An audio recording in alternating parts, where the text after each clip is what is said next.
नमस्कार, special report के साथ मैं हूं दीपक कुमार। नीतीश कुमार आज मॉरिशस के राष्ट्राध्यक्ष के साथ पीएम के भोज में शामिल हुए, जिस पर बिहार में सियासी घमासान मचा है। देखिए फिर से भोज पर बिहार में सियासत, पीएम के भोज पर ये कैसी सियासत है। बिहार में भोज और सियासत कोई नई बात नहीं है। भोज पर बिहार में खाना पीना कम और राजनीति ज्यादा होती रही है। बिहार के सीएम नीतीश कुमार दिल्ली में पीएम के साथ भोज में शामिल हो रहे हैं, जिसमें बिहारी मूल के मॉरिशस के राष्ट्रीय अध्यक्ष मुख्य अतिथि हैं। लेकिन बिहार में महागठबंधन को ये नागवार गुजर रहा है। आरजेडी ने पीएम के साथ नीतीश के भोज पर तंज कसते हुए कहा कि नीतीश को महागठबंधन का भोज रास नहीं आता। तभी एक दिन पहले के सोनिया गांधी की अध्यक्षता वाली बैठक में वो नहीं गए, लेकिन पीएम की बैठक में जा रहे हैं। माननीय सोनिया गांधी जी के न्योता पर और हमारे नेता के प्रयास से ये एकजुटता संभव हुआ है और मीटिंग हुई है। उसमें बंगाल और प्रदेशों के और बड़े नेता, सभी दल के बड़े नेता, मायावती, अखिलेश यादव जी, सब लोग शामिल हुए थे।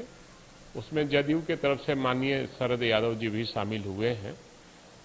और कौन किस भोज में शामिल होता है, जिसको अच्छा भोज लगेगा, यूपीए का भोज अच्छा लगेगा, उसमें जो शामिल होगा वो खाना व्यंजन अच्छा लगेगा। अपने घर का व्यंजन हम लोग को अच्छा लगता है, इसलिए हम लोग अपने यूपीए के भोज में शामिल हुए हैं।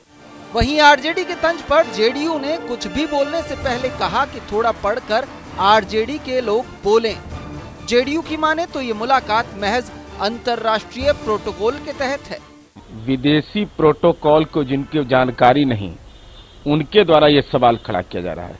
मॉरिशस के राष्ट्राध्यक्ष बिहारी मूल के हैं। उन्होंने अनुरोध किया आज से लगभग 1 माह पहले माननीय मुख्यमंत्री नीतीश कुमार जी से कि दिल्ली प्रवास में हमारी मुलाकात होनी चाहिए। विदेश मंत्रालय राज्य के मुख्यमंत्री को मिलने की इजाजत देता है। अब इस प्रक्रिया में राष्ट्राध्यक्ष को भोज कौन देगा? देश के आदरणीय प्रधानमंत्री जी देंगे। तो स्वाभाविक है उस भोज में अगर जा रहे हैं तो इसका राजनीतिक निहितार्थ और गैर भाजपा गठबंधन बनाने की जहां तक बात है, जनता दल यूं पहली राजनीतिक पार्टी है जिसने लोकसभा चुनाव के तुरंत बाद कहा कि गैर भाजपा मोर्चा बनना चाहिए। हमने बहुत सारे प्रयास किए, वो प्रयास सफलीभूत कुछ हुए, कुछ नहीं हुए। लेकिन उसके बावजूद पूर्व में कांग्रेस के राष्ट्रीय अध्यक्षा सोनिया गांधी जी से माननीय मुख्यमंत्री जी की मुलाकात हुई, अपनी बात को कह दिया। और आदरणीय शरद जी संसदीय दल के नेता हैं, बेस्ट पार्लियामेंट्रियन अवार्ड उनको मिला है, उनको पार्टी ने अधिकृत किया। अब इसके महागठबंधन की सरकार पर सवाल खड़े किए जा रहे हैं। तो ये जिनको जानकारी विदेशी प्रोटोकॉल का नहीं है, वही यह सवाल खड़ा। आरजेडी और जेडीयू के बीच जारी जुबानी हमले में बीजेपी भी आग में घी डालने का काम कर रही है। बीजेपी की माने तो नीतीश लालू के साथ मजबूत विपक्ष चाहते ही नहीं। मैं इतना जानता हूं कि जो विरोधी पार्टियों के गठबंधन बनाने की कोशिश की जा रही उसका कुछ निकलने वाला नहीं है। और आपने देखा भी कि कल जिस प्रकार के तामझाम के साथ विरोधी दलों की बैठक बुलाने का निर्णय हुआ, कई पार्टियां नहीं गई उसमें।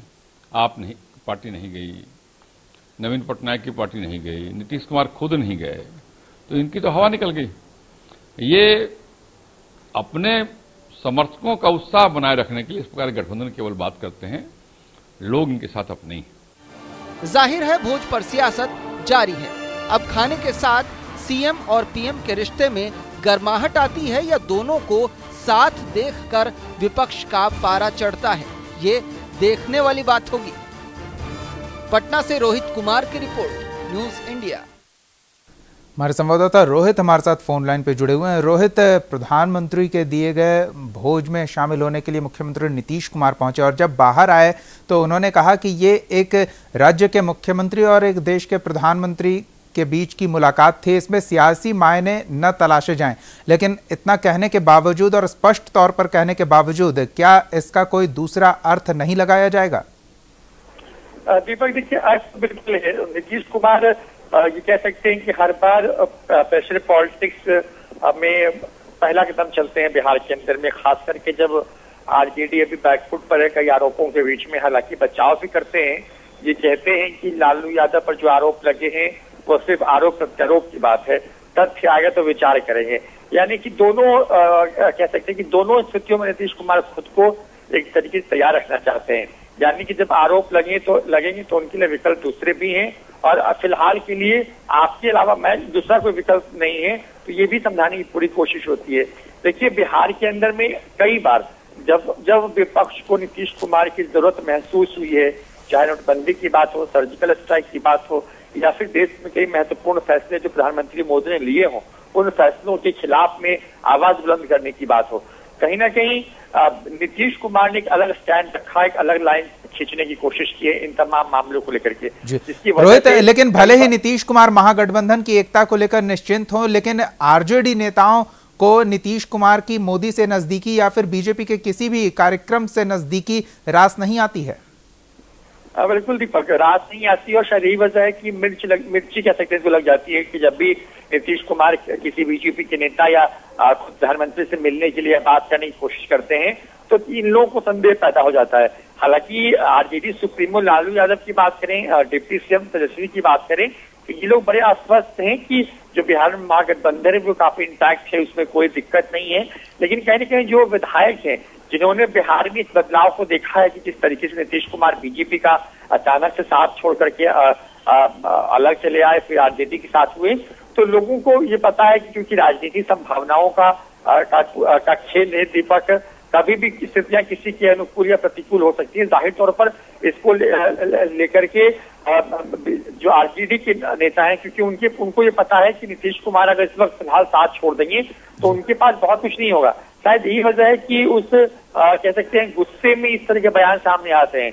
हालांकि सीनियर जो मोस्ट ऑफ जो नेता हैं पार्टी के या गठबंधन के, वो कहते हैं कि सब कुछ सही है, लेकिन देखिए हर बार हो यही रहा है कि जब विपक्ष को नीतीश की जरूरत पड़ी है नीतीश कुमार ने किनारा कर लिया या किसी बहाने से वो उसमें शामिल नहीं हुए हैं। और जब नीतीश कुमार, और इसकी वजह से हुआ क्या है कि महागठबंधन कमजोर हुआ है। अब इसके पीछे क्या नीतीश कुमार अपनी अगुवाई का विपक्ष चाहते हैं या फिर वो ये नहीं चाहते हैं कि लालू की अगुवाई में विपक्ष स्ट्रांग हो?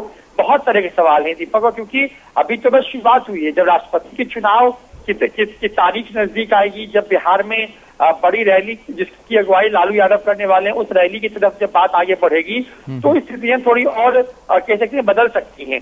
ऐसे में रोहित, लेकिन इस मुलाकात के दौरान जहां मुख्यमंत्री नीतीश कुमार ने गंगा के सिल्ट की समस्या को उठाया, तो दूसरी ओर दो ऐसे मुद्दे भी एक बार फिर सामने लाए गए जिन्हें लेकर बिहार में खूब सियासत होती रही है, विशेष राज्य का दर्जा और फिर विशेष पैकेज। नीतीश कुमार ने बताया कि इस संबंधित पत्र भी प्रधानमंत्री को उन्होंने सौंपा है। बिल्कुल, देखिए दीपक, बिहार के अंदर में बिहार सरकार खास करके फंड स्कार्सिटी जो उनके मेगा प्रोजेक्ट्स हैं उसको लेकर के जूझ रही है। चाहे पटना के बड़े मेगा ब्रिजेस की बात हो या बिहार में कई सड़कों की बड़ी परियोजनाओं की बात हो, बिहार सरकार के पास में पर्याप्त धन नहीं है। वर्ल्ड बैंक से भी सरकार को उस हिसाब से कर्ज नहीं मिल पाया जिस हिसाब से कर्ज की मिलने का अनुमान था। जाहिर तौर पे सब कुछ अब निर्भर करता है केंद्र की मदद पर, क्योंकि नीतीश कुमार ने जो वायदे किए हैं, चाहे वो घर घर बिजली की बात हो, चाहे वो बात हो दीपक घर घर नल से जल की बात हो, गाँव में पक्की सड़कों की बात हो, तो राज्य सरकार अपनी इंफ्रास्ट्रक्चर के दम पर इन बचे हुए लगभग 3.5 पौने 4 साल में इन तमाम योजनाओं को पूरा नहीं कर सकती है। ऐसे में जाहिर तौर पर जिस स्पेशल पैकेज को लेने के लिए नीतीश कुमार अब तक एक तरीके से कहें कि मना करते रहे हैं या उस पर खूब जम के बोलते रहे हैं, उसी स्पेशल पैकेज को लेकर के उन्होंने भारत के प्रधानमंत्री को पत्र लिखा है। कहीं न कहीं कह सकते हैं कि अब जरूरत है, इस वजह से पत्र लिखा गया है। पहले केंद्र देना चाह रही थी, नीतीश कुमार ने कह सकते हैं राजनीतिक महत्वाकांक्षा की वजह से इसको नहीं लिया जैसा लोग कह रहे हैं। तो अब क्योंकि हमें जरूरत है इसलिए पत्र लिखे जा रहे हैं। हालांकि ये भी स्थिति आरजेडी को नागवार गुजर सकती है जब उनको ये पता चलेगा कि नीतीश कुमार ने पत्र सौंपा है, क्योंकि शुरू से चाहे वो आरजेडी की बात करें, कांग्रेस की बात करें या बात करें खुद जेडीयू की, तमाम लोग बिहार के स्पेशल पैकेज को लेकर के मोदी या फिर मोदी सरकार को घेरते रहे हैं। आज आखिर ऐसी मजबूरी क्या आन पड़ी कि प्रधानमंत्री को सीएम नीतीश कुमार ने पत्र सौंपा है कि उनके वादे कब पूरे होंगे। देखिए जरूरत है, अब जरूरत इस बात को लेकर के क्या सच में दोनों भले ही खुलकर के सामने न आए, साथ सरकार में ना हो, लेकिन क्या दोनों केंद्र बिहार के विकास के लिए या नीतीश कुमार बिहार के विकास को रफ्तार देने के लिए साथ आएंगे अपरोक्ष रूप से, इस पर नजर टिकी हुई है। और आज की मुलाकात दीपक कम से कम इसी दिशा की ओर बढ़ती नजर आ रही है। जी धन्यवाद रोहित इन तमाम जानकारियों के लिए। आप हमारे चैनल को YouTube पर सब्सक्राइब कर सकते हैं न्यूज इंडिया निम्स पर। इसके अलावा आप ट्विटर पर भी हमें न्यूज इंडिया 17 पर फॉलो कर सकते हैं। फेसबुक पर आप newsindia.nimsuni पर हमें लाइक कर सकते हैं।